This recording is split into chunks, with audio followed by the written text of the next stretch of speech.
Welcome to Spiritual Psychology. My name's Renee McKenna, and I bring my 30-plus years as a recovering addict and ex-crazy person turned therapist and shamanic healer to bring you snackable teachings on spirituality, psychology, and all things personal growth. And today I want to talk about conflict, creativity, and chaos.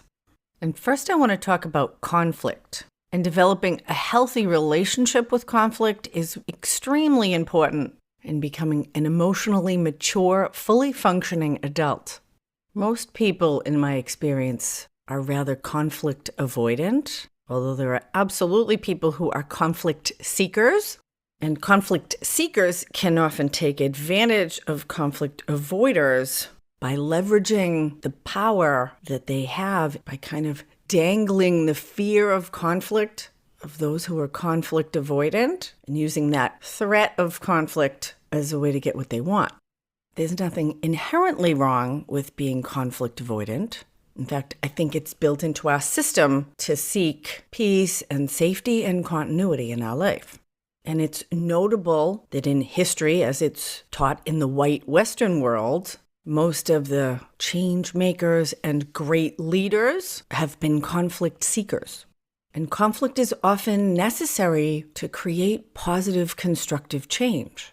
And if we look at the famous people in Western human history, many of them were generals and war heroes. Alexander the Great, Julius Caesar, George Washington, John F. Kennedy was a war hero. And not all conflict is about violence or power seeking. Moses led the Israelites out of slavery in Egypt. The central teaching of death and rebirth through the crucifixion and resurrection of Jesus Christ was catalyzed by his conflict with the money changers in the Jewish temple, abusing the sacred for their own benefit.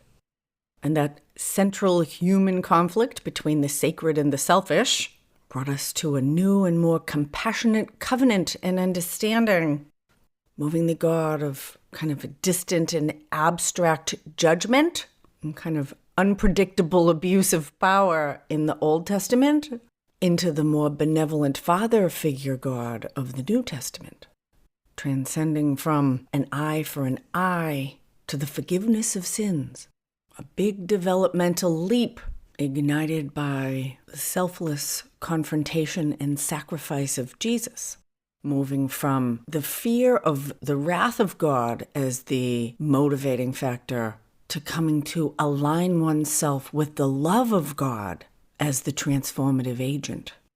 And both Mahatma Gandhi and Martin Luther King Jr. used this profound approach to conflict to catalyze massive social change. Gandhi and King both went to jail for their cause, peacefully. They preached nonviolence. In fact, Gandhi was able to organize millions and millions of Indian citizens and basically dissolve the British Empire, certainly its imperialism in India, which was horrible, racist, and extreme. And he did that often through hunger strikes, by being willing to give his own life to stop conflict. If you've never seen the movie Gandhi with Ben Kingsley, I encourage you to check it out. And those men were both ultimately assassinated, but they were both incredible conflict seekers in a completely selfless way for social justice, political change, and human empowerment.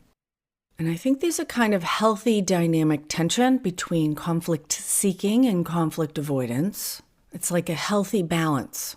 And we could look at any change, creativity, or personal growth in our life, individually or collectively, through this interplay or, again, dynamic tension of stability and change, of safety and conflict, of stability and creativity. And I think both dynamics are necessary, certainly on a personal level, to have a healthy, fulfilling life, but really it seems to be a structure that's repeated throughout the material world. That we can see this active interplay of stability and chaos, of predictable patterns or structure and random components that seem to keep the whole thing moving. We watched this really interesting YouTube where this guy simulated evolution through this really complex computer program. These simulations are on the YouTube channel of David Randall Miller. And he made all these random little dots and gave them each particular attributes where they could move around. He ran all these simulations. I'll put a link in the show notes. And he found that a random component was actually necessary for all of the little particles to actually continue to grow or learn and evolve. That if there was no random component, they would all get stuck. They would eventually find a pattern and just get stuck in it infinitely. And so he started adding in random components intermittently, and it changed the whole thing up. I don't know if that makes sense, but it was fascinating. And I know for myself in my own life, I can look back at all of the random components, many of which actually created conflict that changed the course and the direction of my life.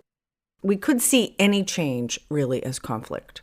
Now, conflict can be combat or competition, struggle or war, kind of two opposing forces clashing with each other. But two very different forces do not have to be in opposition. Opposition is a perspective.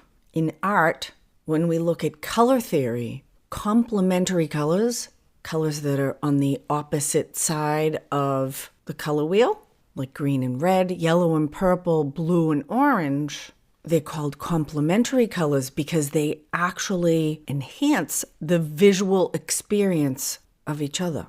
You can see it very clearly with black and white. When you put them next to each other, black makes the white look whiter and white makes the black look blacker. Same is true for blue and orange. And it's interesting in color theory, when you want to create shadow or mute a color, you mix its complementary color into it. So if I want to tone down a yellow, I add a little purple in there. And so from a different perspective, what's conflicting can actually be complementary.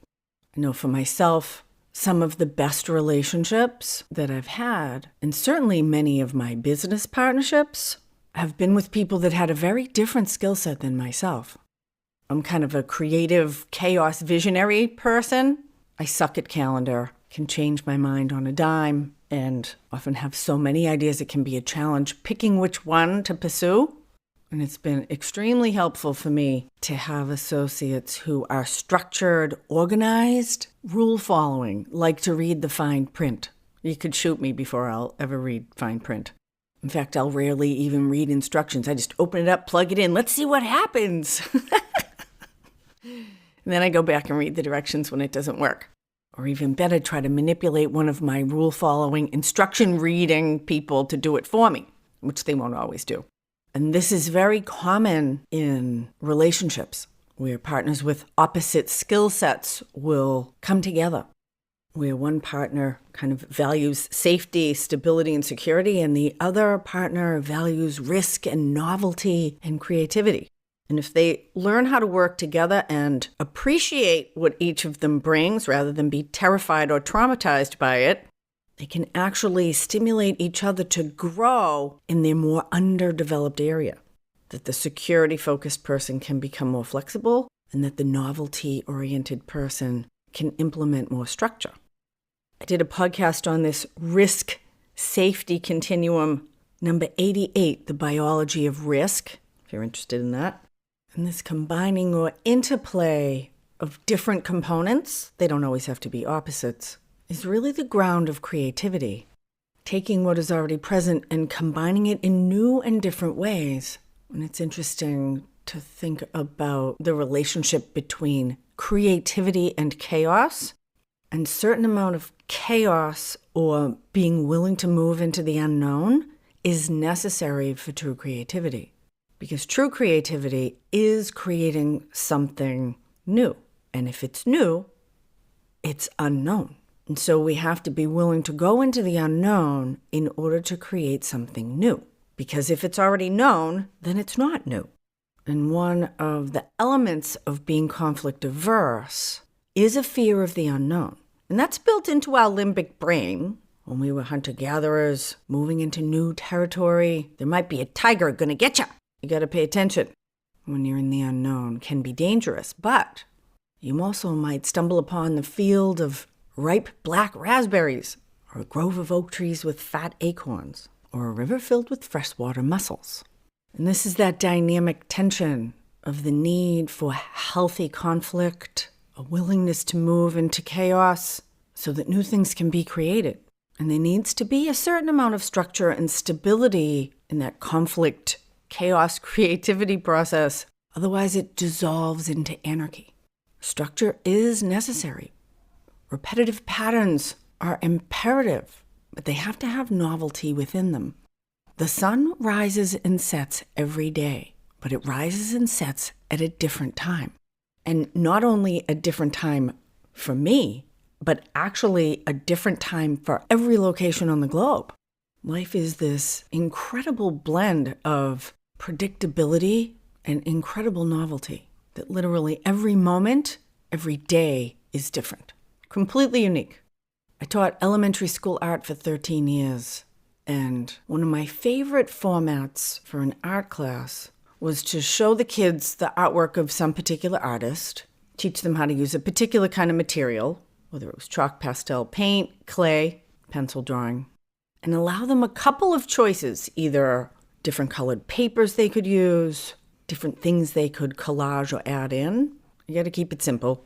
There's one or two random components and tell them to make art inspired by that artist. So they were taking kind of a known entity, which is the stable piece, the work or inspiration of an artist, something that's already known, and they could create their own random components of the materials, and each of those pieces of art would be completely different. It is so exciting to actually engage in the creative process and to see the products of it. Now, invariably, a couple of the kids would get completely frozen because the creative process was excruciating for them. And they were so afraid of creating chaos, they could create nothing. And then there were the kids on the other end of the spectrum that would just mix all the materials together and make a mess. But over time, after they made a mess enough, and I would often give those kids, make another one, make another one, make another one, here, keep giving them pieces of paper, something interesting would come out. Not always. So I encourage you to look at the areas of conflict in your life, internally, interpersonally, or your perception of the conflict, creativity, and chaos of the larger systems that we live in. And are you conflict avoidant, a conflict seeker, or a healthy mix of both? And how can we come to see the conflicts in our life as an opportunity for a complementary experience, like those colors I referred to? Where is conflict opportunity or a call to grow? Can we allow ourselves, like the hydrogen and the oxygen molecule, to come together and become water? And I do have to notice that there is a lot of hype about the conflict politically in America between the right and the left, between conservatives and liberals, Democrats and Republicans. It's very interesting that they are about 50-50 in our country. And from my perspective, that is an incredibly healthy, dynamic tension that actually makes this country great. That in general, conservatives lean on the side of structure, security, and stability, and liberals generally on the side of risk, novelty, and creating new systems. And I'm going to say that both of those are necessary to actually support each other.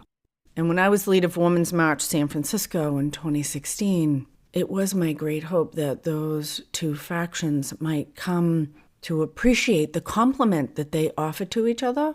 But I guess that's part of the elemental conflict that continues to drive us forward toward creativity, perhaps toward chaos. We have to continue to move into the unknown future to find out. Thank you so much for listening. If you listen on Spotify, please leave me 5 stars or a good review on iTunes. Deep appreciation to my supporters on Patreon. And if you'd like to connect with me directly for any podcast topics you'd like to hear about, or to learn about the spiritual experience groups that are actually fairly quickly growing. We're doing weekly 1-hour small groups where we actually do spiritual practice together in a safe and sacred space, sharing deeply and confidentially with each other. If you'd like to learn more about that, send me a DM on Instagram at Renee McKenna. If you want to find out how spiritual psychology might benefit you in your life or learn about my mentorship program, shoot me an email, info@reneemckenna.com. We're starting to work on the digital course to complement my book, Allies and Demons, Working with Spirit for Power and Healing. Very exciting. And I'll tell you a secret, I'm actually starting to write a Netflix series based on my book as well. The Adventures of a Shamanic Practitioner in Non-Ordinary Reality with her amazing clients. All based on real life stuff. We'll see what happens with that. Wishing you a healthy blend of stability, chaos, and creativity in your own life. Blessings on your path until we meet again. This is Renee McKenna for Spiritual Psi-Kology.